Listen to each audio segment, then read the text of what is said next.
Chers bien-aimés, je vous adresse, mes chers frères et sœurs, mes salutations d'amour au nom de Jésus-Christ. Le Seigneur Jésus-Christ veille sur chacun de nous avec amour et attention dans chaque situation de notre vie. Et il nous vient toujours en aide lorsque nous en avons besoin. Parfois, dans notre vie, nous nous retrouvons comme coincés entre des épines, incapables d'avancer d'un côté ou de l'autre.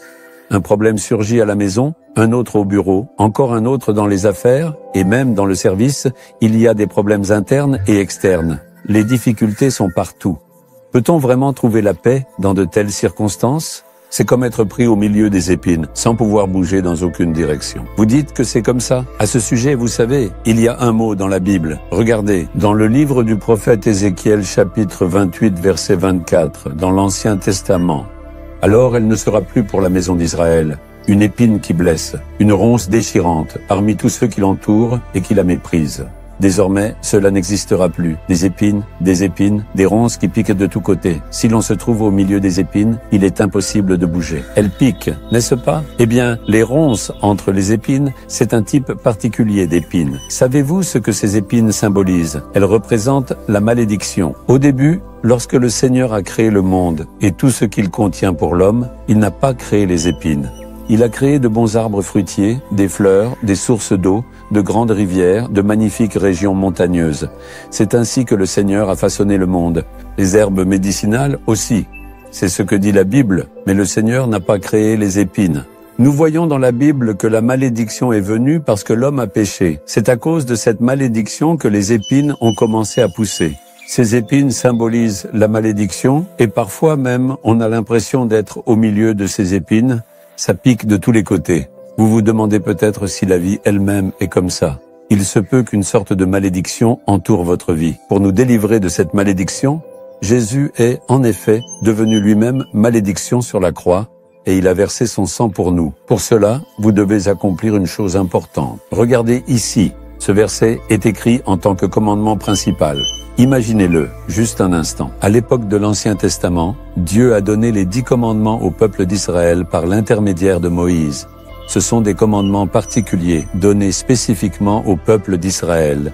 Mais après la venue de Jésus, en effet, Jésus-Christ a résumé de manière très claire et concise ces 10 commandements donnés à tous les peuples du monde, en 2 commandements principaux. Le premier, aime le Seigneur ton Dieu qui t'a créé et façonné de tout ton cœur et de toute ton âme. De toute ta force, de toute ton âme, tu dois vraiment l'aimer. Tu dois absolument lui donner la première place et l'aimer sincèrement. Le second, tu dois aimer ton prochain comme toi-même. Si nous suivons correctement ces 2 commandements, la malédiction s'éloignera de nous. Ces épines s'éloigneront de nous. Est-ce que vous donnez la première place au Seigneur? Réfléchissez-y.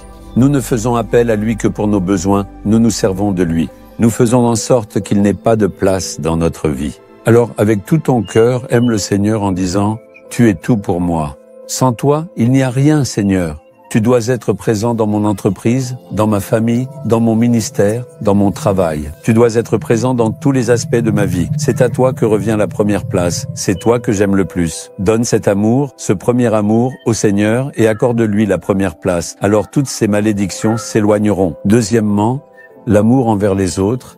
Aime ton prochain comme toi-même. C'est là en effet un autre commandement très important que Jésus a donné.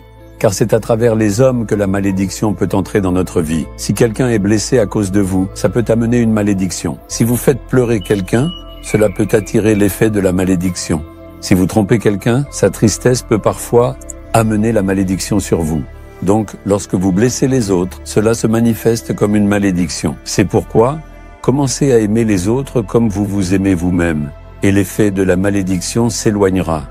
Alors, si vous vous consacrez sincèrement et avec tout votre cœur à aimer Dieu, ainsi qu'à aimer les hommes qui vous entourent, alors toutes ces malédictions finiront par disparaître et n'existeront plus dans votre vie, car Jésus, en se sacrifiant, est devenu malédiction pour nous sur la croix afin de nous en libérer. Obéissez à ce commandement avec foi, simplement et sincèrement, et vous verrez immédiatement des changements dans votre vie. Vous vous dites peut-être, je n'arrive pas à aimer, ils ne font que me critiquer. Comment puis-je aimer cette belle-mère? Comment puis-je aimer cette belle-fille qui ne fait que me tourmenter et me blesser? Ce supérieur ne cesse de me déranger tous les jours. Comment puis-je aimer cette personne qui me cible et m'attaque constamment? Vous pensez vraiment ainsi, vous savez, en réalité? Pourtant, Jésus nous a demandé d'aimer nos ennemis. C'est cet amour que lui seul doit nous donner. J'ai jeûné et prié en pleurant pendant de nombreux jours pour recevoir cet amour, en demandant « Donne-moi cet amour ». Il faut aimer les autres comme soi-même. Il faut aimer ses ennemis. Écoutez bien ceci. Si vous recevez cette bénédiction, aucune malédiction ne pourra vous atteindre, aucune épine ne pourra vous approcher. Le changement viendra tout de suite. Posez la main sur votre cœur et dites « Seigneur, que cette malédiction, ces épines, quittent ma vie. De tout mon cœur, je t'aime profondément. Je m'engage sincèrement à aimer les autres, chacun d'eux, comme moi-même. Accorde-moi, s'il te plaît, cet amour véritable. Que par le sang versé sur la croix, le Seigneur qui a transformé la malédiction fasse disparaître toutes ces malédictions et épines de ma vie. Au nom de Jésus, Amen, Amen.